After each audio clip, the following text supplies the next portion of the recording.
प्रिय भक्तों, जय श्री राम। प्रिय भक्तों, आज हम फाल्गुन माह के कृष्ण पक्ष की विजया एकादशी के बारे में जानेंगे कि ये किस दिन है और इसकी कथा किस प्रकार से है। इसे विजया एकादशी के नाम से जाना जाता है। पंचांग के अनुसार विजया तिथि की शुरुआत 6 मार्च को सुबह 6:30 से होगी। इसके अगले दिन यानी कि 7 मार्च को सुबह 4:13 पर तिथि का समापन होगा। इस बार विजया एकादशी व्रत 6 मार्च को है। अब हम विजया एकादशी की कथा के बारे में जानते हैं। धर्मराज युधिष्ठिर बोले, हे जनार्दन, फाल्गुन मास के कृष्ण पक्ष की एकादशी का क्या नाम है तथा उसकी क्या विधि है? कृपा करके आप मुझे बताइए। श्री भगवान बोले, हे राजन, फाल्गुन मास के कृष्ण पक्ष की एकादशी का नाम विजया एकादशी है। इसके व्रत के प्रभाव से मनुष्य की विजय प्राप्त होती है। यह सब व्रतों से उत्तम है। इस विजया एकादशी के महात्म्य के श्रवण व पठन से समस्त पाप नाश हो जाते हैं। एक समय देव ऋषि नारद जी ने जगत पिता ब्रह्मा जी से कहा, महाराज, आप मुझे फाल्गुन मास के कृष्ण पक्ष की एकादशी का विधान कहिए। ब्रह्मा जी कहने लगे, हे नारद, विजया एकादशी का व्रत पुराने तथा नए पापों को नाश करने वाला है। इस विजया एकादशी की विधि मैंने आज तक किसी से भी नहीं कही। यह समस्त मनुष्यों को विजय प्रदान करती है। त्रेता युग में मर्यादा पुरुषोत्तम श्री राम को जब 14 वर्ष का वनवास हो गया, तब वे श्री लक्ष्मण और सीता सहित पंचवटी में निवास करने लगे। वहां पर दुष्ट रावण ने जब सीता जी का हरण किया, तब इस समाचार से श्री रामचंद्र जी तथा लक्ष्मण अत्यंत व्याकुल हुए। सीता जी की खोज में चल दिए।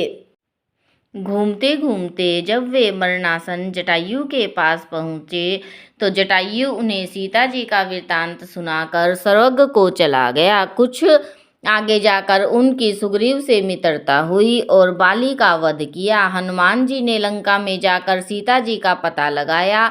उनसे श्री रामचंद्र जी और सुग्रीव की मित्रता का वर्णन किया। वहां से लौटकर हनुमान जी ने भगवान राम के पास आकर सब समाचार कहे। श्री रामचंद्र जी ने वानर सेना सहित सुग्रीव की संपत्ति से लंका को प्रस्थान किया। जब श्री रामचंद्र जी समुद्र के किनारे पहुंचे, तब उन्होंने मगरमच्छ आदि से युक्त उस अगाध समुद्र को देखकर लक्ष्मण जी से कहा कि इस समुद्र को हम किस प्रकार से पार करेंगे।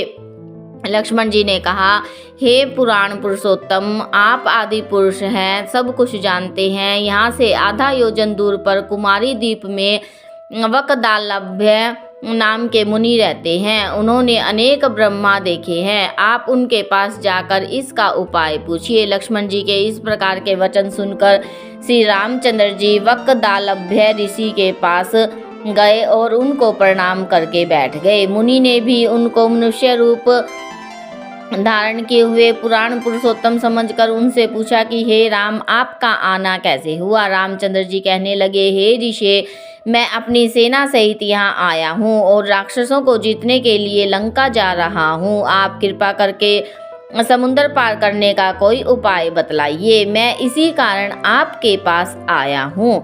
वकदालभ्य ऋषि बोले, हे राम, फाल्गुन मास के कृष्ण पक्ष की एकादशी का उत्तम व्रत करने से निश्चय ही आपकी विजय होगी।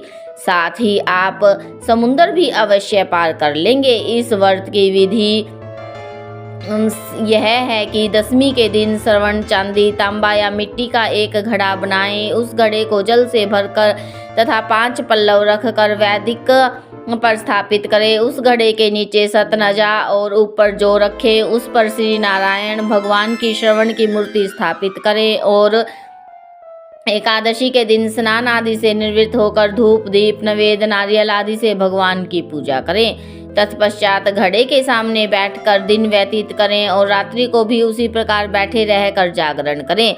द्वादशी के दिन नित्य नियम से निवृत्त होकर उस घड़े को ब्राह्मण को दे दें। हे राम, यदि तुम भी इस व्रत को सेनापतियों सहित करोगे तो तुम्हारी विजय अवश्य होगी। श्री रामचंद्र जी ने ऋषि के कथा अनुसार इस व्रत को किया।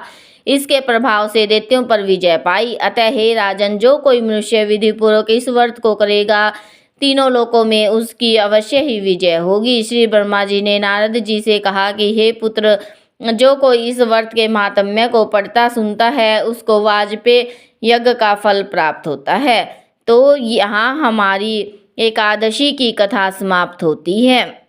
अगर हम व्रत भी नहीं करते और सिर्फ कथा पढ़ते हैं या सुनते हैं तो उसका भी हमें बहुत पुण्य प्राप्त होता है।